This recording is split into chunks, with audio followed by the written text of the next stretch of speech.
मैं ज्योतिषाचार्य आशा त्यागी राजमंगल टाइम्स और धर्म मंच की हस्तरेखा सीरीज में विवाह रेखा के बारे में फिर से कुछ नई जानकारी लेकर आपके साथ फिर से हाजिर हूँ। जैसा कि मैंने पहली वीडियोस में बताया कि विवाह रेखा का निर्दोष होना, विवाह रेखा का स्ट्रॉन्ग होना, क्लियर होना या एक तरीके से जो है बिना कट फिट के होना, ये बहुत अच्छी बात मानी जाती है। अगर विवाह रेखा हल्की है, ये किसी तरीके से यहाँ पे बहुत हल्की है और जातक का जो शनि पर्वत है और चंद्र पर्वत है, ये भी थोड़ा बहुत चंद्र और शनि पर्वत प्रबल है, तो ऐसे व्यक्ति जो हैं उदासीन हो जाते हैं, क्योंकि शनि पर्वत जो है वो उसको बहुत ज़्यादा उदासी देता है, इन संबंधों में नीरसता देता है। चंद्र पर्वत जो है ये हमें कल्पना की दुनिया में ले जाता है। तो अगर विवाह रेखा भी हल्की है और शनि और चंद्र पर्वत दोनों ही एक तरीके से स्ट्रॉन्ग है, तो ऐसे व्यक्ति को जो है वैवाहिक सुख में या फिजिकली अट्रैक्शन में बहुत कमी या उदासी की जो एक सोच रहती है बनी रहती है। ये रेखा हृदय रेखा के निकट हो तो प्रेम संबंध जवानी में अच्छे होते हैं और जैसे जैसे ये उम्र बढ़ती चली जाती है उस तरीके से ये कम होते चले जाते हैं। ये रेखा अगर इस तरीके से इसके नजदीक हो, अगर ये रेखा कनिष्ठा के आधार के निकट हो तो प्रेम अधेड़ अवस्था में अधिक हो सकता है। कई बार होता है कि जब शादी होती है, मैरिजेबल एज में शादी होती है, तो बहुत सारी परिवार की लायबिलिटी होती है, बहुत सारी जिम्मेदारियां होती हैं। उस वक्त इंसान को एक दूसरे की इतनी केयर करने की सामाजिक परंपराओं में या मर्यादा के कारण शायद फुर्सत नहीं मिलती, उस समय कुछ और अड़चने होती हैं। लेकिन अगर ये बुध पर्वत की तरफ को इसका स्ट्रॉन्ग जो हमारी विवाह रेखा है प्रबल वो है, ये इस तरीके को बुध पर्वत की तरफ को है, तो ऐसी जैसे जैसे उम्र बढ़ती है, कई बार हमने देखा है कि बहुत से जोड़े हैं उम्र के साथ प्यार बढ़ता जा रहा है, बढ़ता जा रहा है, जैसे जैसे उनके बच्चे बड़े होते जा रहे हैं वैसे वो एक दूसरे के प्रति फिक्रमंद होते जा रहे हैं। तो इस तरीके की रेखा अगर ये विवाह रेखा का झुकाव बुध पर्वत की तरफ को है तो ऐसे संबंध उस जोड़े में हमें दिखाई दे सकते हैं। यदि ये रेखा कनिष्ठ अर्थात चौथी उंगली के आधार के बीच में हो तो जैसे कहते हैं कि 50 ए अबाउट और भी ज़्यादा प्यार हो जाएगा, जैसे खोने का डर हो जाता है कि मैं तुमसे दूर नहीं रह सकता या मैं तुमसे दूर नहीं रह सकती, इस तरीके का। अगर इस तरीके की रेखा का झुकाव हृदय रेखा की तरफ हो तो जीवन साथी का स्वास्थ्य अक्सर खराब रहता है। जैसे कहते हैं कि शादी के बाद मेरी तो तबीयत ही खराब रहने लगी है, या कई बार होता है कि दूसरा जो जीवन साथी है वो कहता है कि भाई हमारी तो जब से शादी हुई है तब से बीमारी देखा है हमने। तो अगर विवाह रेखा का झुकाव हृदय रेखा की तरफ को होगा तो जीवन साथी का जो है स्वास्थ्य वो हमेशा खराब ही रहेगा। डॉक्टर के पास आपको जाना ही पड़ेगा, मेडिसिन आपको खानी मतलब जीवन साथी को खिलानी ही पड़ेगी। तो यहाँ पे चिंता का विषय रहता है जीवन साथी का जो स्वास्थ्य है। अगर हृदय रेखा ये जो है हृदय रेखा को काट दे या जीवन साथी की, जैसे मैंने पिछली उसमें बताया था कि स्वास्थ्य खराब होना यहाँ तक टच होना, लेकिन काट दिया तो जैसे मैंने पिछली वाली वीडियो में बताया था तो वो मृत्यु का भी संकेत रहता है। अगर टूटी हुई रेखा है ये बीच में से तो जीवन साथी से अलग रहने का योग बनता है।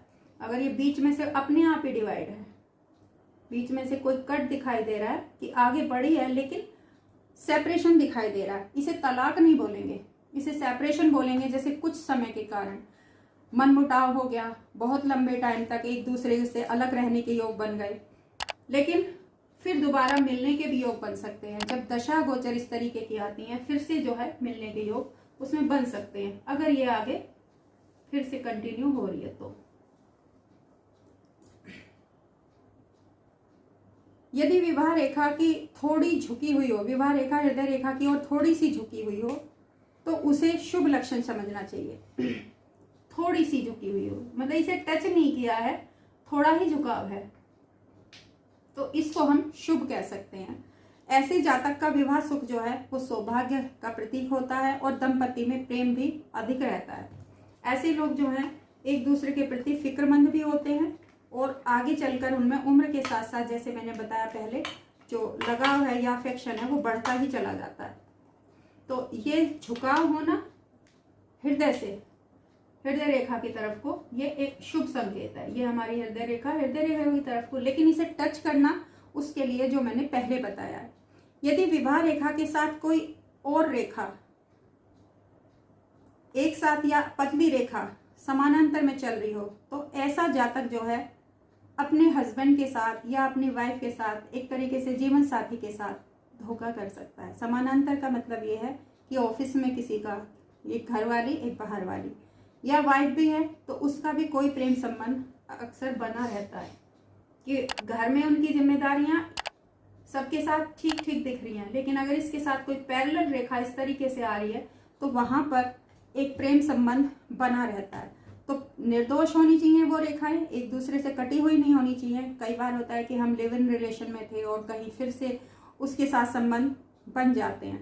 तो इस तरीके की रेखा अगर हो तो बहुत हल्की सी होनी चाहिए। ये इसमें दिख नहीं पाती है इसमें क्योंकि उतना ही बन जाता है, तो आप बस इतना समझिए कि बहुत हल्की रेखा होगी ये और वो पैरेलल जा रही है, तो दोनों ही रिश्ते पैरेलल रहेंगे। वो फिक्रमंद हो सकता है, प्रेम संबंध जो है पहले वाले के साथ बना रह सकता है। विवाह रेखा के बाद कोई रेखा हो तो शादी के बाद अफेयर हो सकता है। अगर ये पहले है तो पहला प्रेम जो है, प्रेम संबंध वो बरकरार रहेगा। अगर ये बाद में है तो इसमें विवाह के बाद जो है कोई अफेयर हो सकता है। विवाह रेखा के नीचे लाइन हो तो शादी के पहले का अफेयर जो है वो फिर से जन्म ले लेता है या फिर से ताजा हो जाता है, फिर से सामना हो जाता है। जैसे आजकल क्वेश्चन पूछा जाता है हमसे कि वो वापस आएगा या वापस आएगी या नहीं आएगी, क्योंकि मैं उसे भूल नहीं सकता, मेरी शादी कहीं और तय हो गई है या उसकी शादी कहीं और तय हो गई है, क्या हम फिर से फ्यूचर में मिलेंगे। अगर हस्तरेखा में इस तरीके का चिन्ह कोई हमें दिखाई देता है तो हम बोल सकते हैं कि हाँ तुम्हारा जरूर मिलना होगा, दोबारा आमना सामना होगा और हो सकता है कि ये संबंध आपका लाइफ टाइम चलता रहे। लेकिन अगर ये विवाह रेखा के ऊपर इस तरीके की कोई हल्की सी रेखा है तो वो शादी के बाद कोई अफेयर होता है और वो लॉन्ग टाइम चलता है। इस तरीके से हमें जो विवाह रेखा के बारे में ये छोटी छोटी चीजें जो हैं प्रिडिक्ट करने की बहुत ज्यादा प्रैक्टिस होनी चाहिए, क्योंकि कई बार हमारे सामने कुंडलियां नहीं होती हैं और किसी ने हमसे पूछा कि ये लड़की या ये लड़का मेरे लिए ठीक है या नहीं है। यदि मस्तिष्क रेखा से कोई शाखा निकलकर विवाह रेखा से जा मिले, यहाँ विवाह रेखा है हमारी और सीधे मस्तिष्क रेखा से एक रेखा निकली और वो यहां जाकर मिल गई इस तरीके से,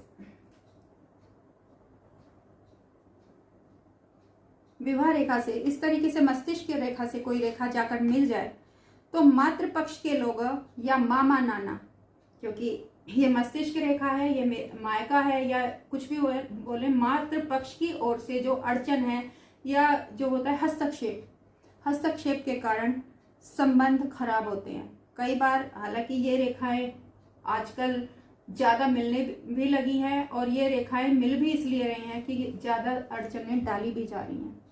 तो हमेशा जो है मातृपक्ष से अड़चन होने का मतलब है ससुराल में तनाव होना, ससुराल वालों के खिलाफ जो है कि कॉन्स्पिरेसी का माहौल होना, ऐसे में लड़की का एडजस्ट करना बहुत मुश्किल हो जाता है।